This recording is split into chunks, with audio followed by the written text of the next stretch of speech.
Memory transcription subject, Captain Calsim, Crocodile Alliance Command. Date, Standardized Human Time, October 9th, 2136. As soon as we departed Crocodile space, it became evident that the humans had been tracking our movements. The predators were lurking in the shadows along our starry route. 2 ambushes were sprung on the fleet during the first day of travel. The primates knew that we were coming, and that was enough to unsettle the crew. But the humans were afraid from what I could tell. Their attacks seemed devoted to stalling and chipping away at our resources.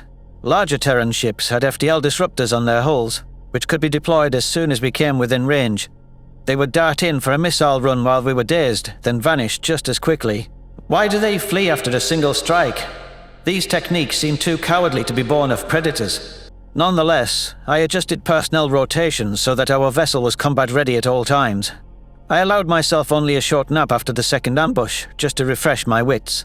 There was no time for a full night's rest until the enemy resurfaced. Thion was working overtime as well, compiling data to predict the Terrans' next appearance. Our vessel was going to nail the humans next time they tried anything. If their attempts at disrupting our operations were this lousy, they must lack confidence in their combat abilities. This locale seemed like the likeliest spot for an ambush. The EM radiation from the system's pulsar makes our sensors and targeting wonky, the first officer said. Though perhaps I'm mistaken, it would affect their targeting too. My feathers ruffled with disquiet. I suspect humans' reliance on targeting is less than ours. They have a backup system in their brains. Should we advise the fleet to reroute? If I'm correct on Terran whereabouts, there's less than a minute before they activate the disruptors. Let's not do anything hasty, Thion. Their ships can outpace us, so we'll be just pushing this off to a later date. We face these predator pests here, on our terms. The Farsal officer swallowed nervously and studied his readout.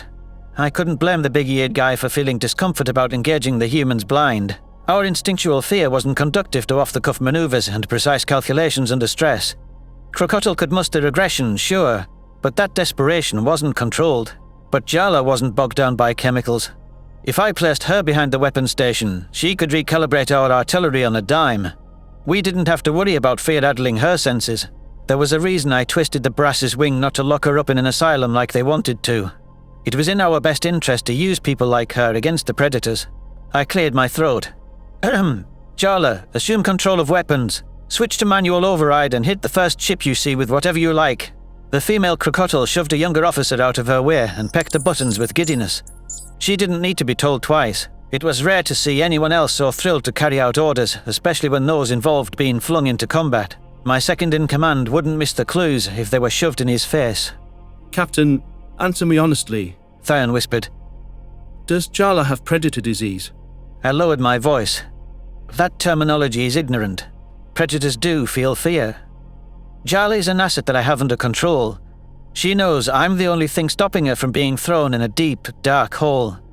I don't believe for a second the predators feel anything, but she has more in common with them either way. How can you trust her not to side with them? Even people with her condition don't side with people who want to eat them. I've heard that has a way of shortening your lifespan. You don't say. The Farsal transferred the projected enemy coordinates onto the sensor grid. By his estimates, the humans were camped within a gas giant's ring. It seemed a suitable position to lie in wait. The planet's gravitational field added further disturbance to sensor readings, and the icy ring particles were indistinguishable from a quiet vessel. That's actually some solid analytics from Thion. I suppose I'm fortunate the guy the Federation saddled me with is halfway intelligent. The first officer also noted the maximum range of an FTL disruptor. It stood to reason that the humans would wait until the bulk of the fleet was within the pulse's umbrella. I highlighted the blast zone circumference on my screen, using their approximate location. Now, it was a matter of forging ahead and waiting. Navigations, as soon as we hit the edge of that red circle, disengage warp, I squawked. If we time this right, the humans will think we're stunned. Just as they show themselves, we'll be ready to fire. Thion blinked in surprise. Bold plan. If we're off by a few seconds, we'll get dazed alongside everyone else. And if we drop in too early, the humans will know we're onto them. Of course, we don't know they're here for sure. We could be chasing ghosts. But I'm trusting your work. Thank you, sir. Shouldn't we tip off the fleet, though? Negative. The predators may have breached our comms. Other friendly vessels may have come to similar conclusions, but our role as the Crocodile flagship was to seize the initiative. Defeating a predator necessitated brashness. I don't think even the meticulous humans accounted for us turning the tables. They were under the impression that everyone in the Federation was weak, and that might serve us well. The fear plastered across the bridge crew's faces was apparent. The inexperienced enlistees weren't keen on hurling a multi-billion credit ship into a predator's trap. To be fair, this was the kind of action that earned reprimands from Alliance Command if it backfired. We had one chance to validate our decisions. My file does say I take unnecessary risks and attribute my success to luck. I imagine Thion read that dossier before boarding. For better or for worse, I always asked myself what a predator would do. Trying to predict their moves or understand their thinking was easy once it was a habit. This raid was one final job before passing the baton to someone younger. What better way to cap off my career than by vanquishing the greatest threat of our time? I fluttered over to the navigation station, ready to intervene if the technician froze. Our dot was almost overlapping the perilous area. Thion was itching to issue the disengage order, but I didn't want to jump the gun. We couldn't allow the riskiness to inhibit our patience. My breathing hitched as we entered the pulse threshold. A little further. Real space. Now! A head-on view of a gas giant materialized on the viewport. The dull orange mass surrounded by a glistening ring was a sight to behold. My talons stiffened as the feeling of being watched sank in. I couldn't see any enemy ships, but I could sense their unholy presence. No sign of human activity, Thorne began. Thousands of friendly vessels appeared around us without warning. The Federation fleet was evidently reeling from the effects of the disruptor signal. Lithe Terran ships swarmed out of the ring and descended on the nearest Crocodile vessels with fury. Jarla's wings extended to their full span as she began firing missiles at will. Several projectiles slammed into an enemy bomber and it was terminated mid-swoop. More explosives followed close behind, synced with whirling kinetics that pelted their shields. The humans were pushed back by my crazed Crocodile long enough for some friendlies to catch their bearings. Our allies' aim was clearly rattled without sensors, and most plasma beams missed their mark by a long shot. Nonetheless, the Predators determined the mission was a wash. They weren't going to take the chance of a stray hit connecting. There's only a few dozen ships in this ambush anyways. The Terra military didn't lend sufficient support. They're retreating. Don't let them get away, The Farcel First Officer exclaimed. All Federation ships, fire at will, I barked over the comms channel. I don't care if you miss. Hurl everything you've got ready at their position. Jarla was happy to oblige those orders and dispensed another round of missiles toward the gas giant's cover. That was where the Terrans were trying to vanish for emergency warp. None of our explosives connected with an opponent, but they did pack a punch to the ring itself. Ice fragments were flung out from the epicenter, and some shrapnel found its way into human armor. The navigations officer maneuvered us to the edge of the ring. The proximity was close enough to get a visual. A few Predator craft were rendered inoperable or ripped apart by debris. Cheers erupted across the bridge as they saw the devastation we unleashed. I tried to mimic pleasure, but gunning humans down just made me feel numb. My eyes lingered on the wreckage in the viewport. Nice work, Jarla. We must have taken out a number in the double digits. In no small part due to your fortitude. Don't mention it. That was fun, She trilled. Just a shame our skirmish was so short. I was expecting more of a scrap. Thion narrowed his eyes. It's not a shame that our victory was decisive. It makes it more likely that our flight to Earth will continue unimpeded. I tuned out their bickering. My focus was on scanning a motionless Terran vessel via manual input. Ship sensors had been fully automated since before I was born. At close range, though, it should be possible to work through the interference with operator assistance. The human craft I scrutinized had its hull caved in, which suggested debris impact at high velocity. It was mostly intact, but life support and propulsions were knocked offline. Some part of me itched to know if its pilot was still alive. Future generations would ask about these Earthlings, and nobody could provide an adequate explanation. This was a pristine opportunity to document a sapient predator's mannerisms. Silence on the bridge. Comms, make sure all transmissions are being recorded, I screeched. I want everyone here to know the enemy, so I'm hailing that venting wreck. Considered it a crash course on predators, Thion gasped. What? What makes you think that demon will answer? I tilted my head. There was no guarantee a human would accept our communication attempt, but it was worth a try. While seeing its face would make the crew shudder, there was no feasible risk. Its weapons and escape options were severed, and it was smart enough to know that. The outbound hail was sent with a swipe of my talons against the protests of the crew. A tense silence filled the air as our signal was extended to the crippled foe. There was no response for several seconds, which only added to the crew's nerves. Did these people think a predator could teleport on deck through a call? I could almost sense the Terran's bewilderment. It was weighing whether to hear our message. Curiosity must have won out, because a pair of frosty blue eyes appeared on screen. The ferocity of its gaze sent several crewmates ducking for cover. Their colour looked cold and unnatural. The beast had a laceration across its forehead and was dabbing it with a towel to keep the blood out of its vision. It's wounded. Maybe it's not thinking straight, so we can pry some intel from it. I couldn't say that looking at it didn't give me the creeps, even after decades of dealing with predators. This creature was more intelligent than anything I eliminated in the wild. There were only a few clumps of hair across its face, which made it look alien and bare. What do you want? I don't need your mockery, birds. It gurgled. I resisted the urge to avert my gaze and instead tried to make neutral observations. Beneath that petrifying visage, there were signs that the creature was rattled.